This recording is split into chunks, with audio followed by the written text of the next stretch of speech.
Hello everybody. Hi. This video is about Kena Bridge of Spirits. I bought this game the day after it came out and immediately it replaced everything I was playing until I was finished with it.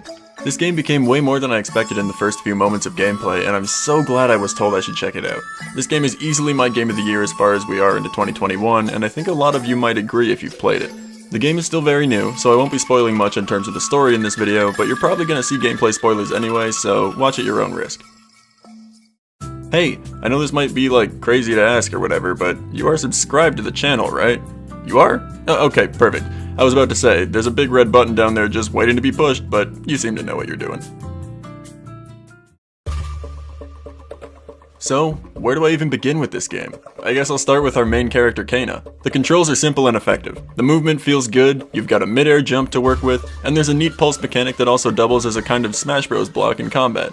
As for the combat itself, it essentially uses all the same primary functions that Dark Souls does, so it's very easy for someone like me to pick up and play. There's a parry system in the game, which becomes very rewarding as you progress, as well as a whole tree of abilities you can upgrade as you play. The upgrades go from things like light and heavy dash attack, to bonus shield strength and the ability to freeze an enemy in a bubble for a little while. Nothing about the gameplay itself ever started to feel bland for me as I continued to play.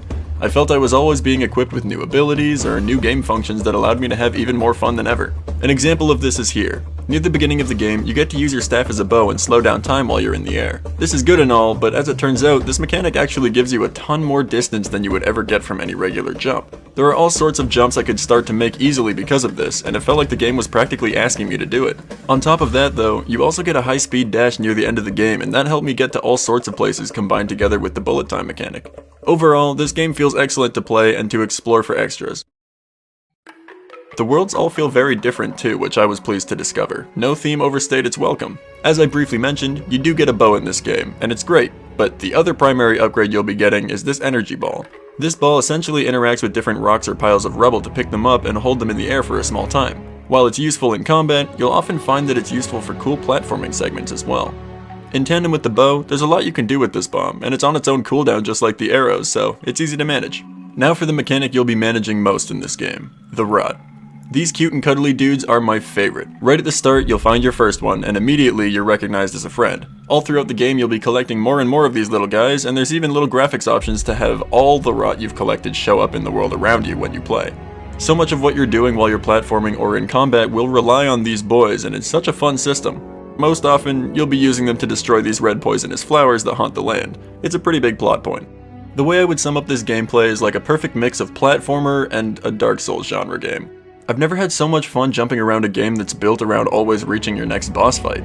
The platforming is fun and sometimes genuinely challenging, the combat is intuitive and responsive, the scenery is constantly nice to look at, and the amount of side paths you'll be rewarded for exploring is uncountable. This gameplay is easily a 10 out of 10 for me. Moving on to more about this game's scenery though, I couldn't believe what I was looking at the whole time. Inside every house was differently arranged objects, and no matter where I went, my little rot pals would just pop up inside of them. On rocks, on statues, in pots, on drawers, or even just beside me. This game's attention to detail was simply off the walls. And graphically, they didn't hold back either. It's true that at sometimes my recording would lag while I played, but I assure you I was still playing with a complete 60 frames and loving it. The weather effects looked beautiful, the god rays in a lot of spots looked very realistic, and I had no issue looking at the models and textures in this game. You could look at any piece of this game and just tell that they really knew what they were after with this one. They capture the world perfectly with their visual style, and it really helps the storytelling along as you'll be sitting through many cutscenes.